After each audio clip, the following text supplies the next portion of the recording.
옛날 옛적 조용하고 평화로운 항구도시 군산에는 바다에서 물고기를 잡아 생계를 이어가는 어부 김씨가 살고 있었다.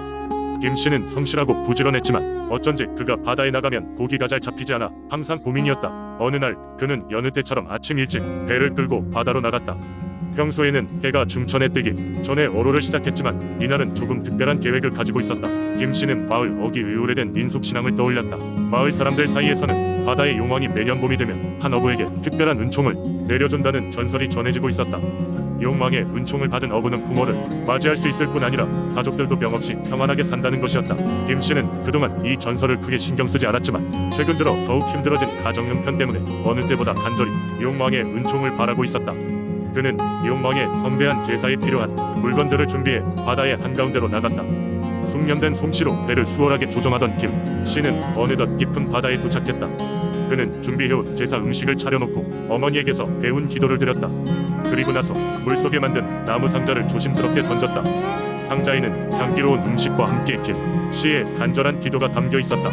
얼마 지나지 않아 갑자기 바다의 파도가 잔잔해지고 하늘에서 은은 빛이 내려오는 듯한 느낌이 들었다고 한다. 김 씨는 그것이 용왕이 자신의 기도를 들은 증거라 믿었다. 그는 주위의 어둑어둑한 풍경 속에서 바다가 몹시도 차가운 물빛으로 반짝이는 것을 목격했고 그 순간 그의 가슴 속에는 따뜻한 기운이 피어올랐다. 곧이어 김 씨는 배를 저어 낚시를 시작했는데 놀랍게도 그날의 어획량은 평소와는 비교할 수 없을 만큼 훨씬 좋았다. 대구, 우럭, 조기, 다양한 물고기들이 그의 그물에 가득 걸렸다. 김 씨는 용왕이 진정한 은총을 내렸다고 확신했고 마을로 돌아가 풍성한 수확을 가족과 이웃에게 나눴다. 모두가 굉장히 기뻐하며 김 씨의 이야기에 감탄을 금치 못했다. 그 후로 김 씨는 매년 봄이 되면 용왕에게 초하룻날 첫 제사를 올리는 것이 마을의 전통이 되었다. 사람들은 김 씨 이야기를 통해 용왕의 은총을 믿게 되었고 고기잡이를 시작하기 전에 항상 바닷가에서 작은 제사를 올리곤 했다. 군산의 바다는 마을 사람들 모두에게 더욱 특별한 존재가 되었으며 김 씨의 이야기는 그 이후로도 긴 세월 동안 전해져 내려왔다.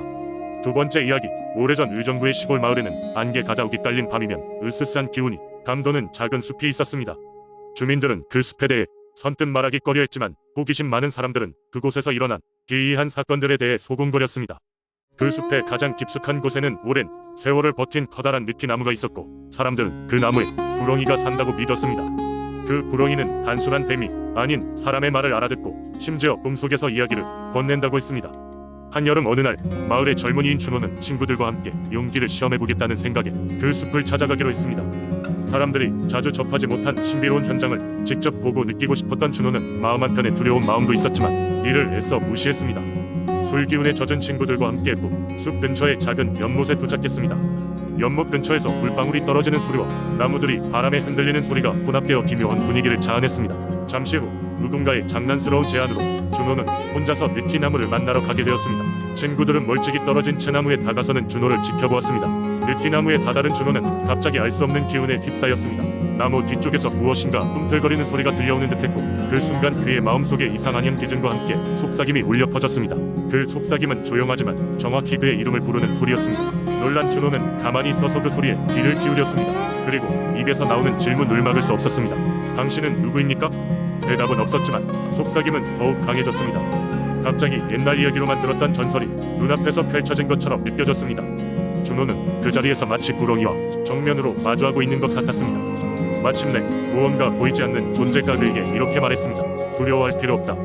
이곳은 오래전부터 사람들이 안식처가 되어왔다. 그리고 나는 그저 그 안식의 수호자일 뿐이다. 그 목소리는 준호의 마음속 깊이 스며들어와 진정시키고 있었습니다. 시간이 지나 숲 밖으로 돌아온 준호는 그 이상한 경험이 꿈인지 현실인지 분간할 수 없었습니다. 그의 친구들은 준호에게 무슨 일이 있었는지 물었지만 준호는 그저 웃으며 고개를 저을 뿐이었습니다. 그날 이후로 그는 그 숲과 느티나무 이야기를 종종 떠올리며 숲을 보호해야 한다고 믿게 되었습니다. 혼자만의 신비한 모험에서 돌아온 준호는 이제 그 숲을 단순한 신기루가 아닌 마을 사람들에게 전해줄 수 있는 이야기로 만들어야 한다고 생각했습니다. 각기 다른 세대와 물려받은 전설들이 그러했듯 이 이야기는 그의 삶의 일부가 되었습니다. 그렇게 의정부는 또 하나의 숨은 전설을 품게 되었고 준호는 그 이야기를 지키며 살아갔습니다. 세 번째 이야기. 아산에는 오래전부터 전해 내려오는 흥미로운 민속신앙이 있다. 이 이야기는 영인산이라고 불리는 산과 관련이 있다. 영인산은 높은 봉우리와 울창한 숲으로 둘러싸인 아름다운 산으로 이를 둘러싼 이야기들은 마을 사람들에게 깊은 신비감을 주었다. 옛날 아산에는 가뭄이 심하게 들어 주민들이 큰 고통을 겪고 있었다. 오랜 시간 동안 비가 오지 않아 강과 계곡은 모두 바싹 말라 물 한 방울 구할 수 없는 상황이었다. 주민들은 점점 지쳐갔고 농사는 물론 생존 자체가 위협받고 있었다. 그런 상황에서 사람들은 자연스럽게 산과 자연의 영혼들에게 도움을 구하게 됐다. 그중 가장 유명한 이야기는 영인산에 거주한다는 용신에 관한 것이다. 주민들은 영인산 계곡 깊숙한 곳에 거대한 용이 살고 있다고 믿었다. 이 용신은 기후와 날씨를 다스릴 수 있는 능력이 있어 가뭄이나 홍수 같은 자연재해를 막아줄 수 있는 존재로 여겨졌다. 용신이 화가 나면 가뭄이 지속되고 기분이 좋으면 동작이 이루어진다고 전해졌다. 가뭄이 한창이던 어느 날 마을의 한 노인이 꿈에서 용신의 목소리를 들었다. 용신은 그에게 산의 정상에 있는 고목 나무 밑에 작은 샘이 있다고 일러주며 샘을 깨끗이 정화하여 촛불과 쌀을 바쳐달라고 요청했다. 노인은 꿈에서 깨어나자마자 즉시 마을 사람들에게 이 사실을 알렸다. 처음에는 그 이야기를 믿지 않는 사람들도 있었으나 다른 도리가 없던 주민들은 그 노인의 말을 따르기로 결정했다. 마을 사람들은 음식을 무효구하고 촛불을 준비하여 함께 영인산의 정상으로 향했다. 길고 험한 등반 끝에 그들은 고목나무를 발견했고 실제로 작은 샘을 찾을 수 있었다. 샘은 막지만 오랫동안 관리되지 않아 잡초와 이끼로 뒤덮여 있었다.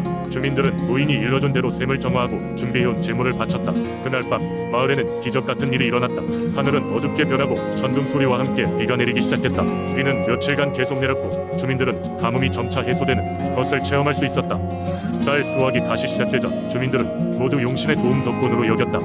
그 후 마을 사람들은 매년 그 샘에서 용신에게 제사를 지내며 감사의 마음을 전하고 있다.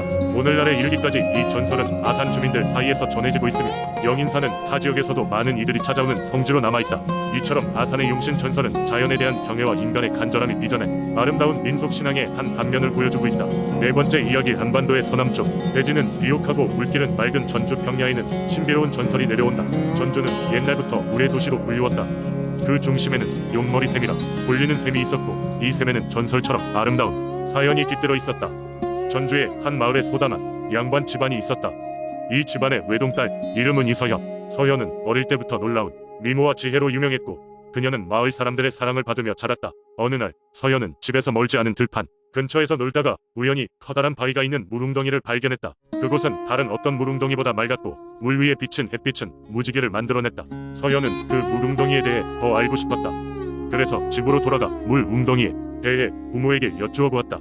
그녀의 부모는 그 물웅덩이가 용머리샘이라고 설명하면서 그 샘에 오랫동안 전해 내려오는 전설에 대해 이야기해 주었다. 그 전설에 따르면 용머리샘은 과거 용이 하늘로 올라가기 전에 남긴 자취라고 했다.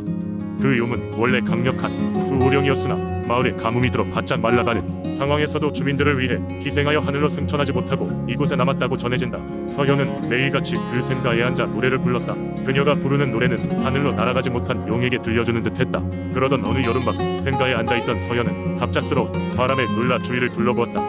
그런데 물 위에서 서서히 용의 형상이 맺히더니 그 형상은 점차 선명해졌다.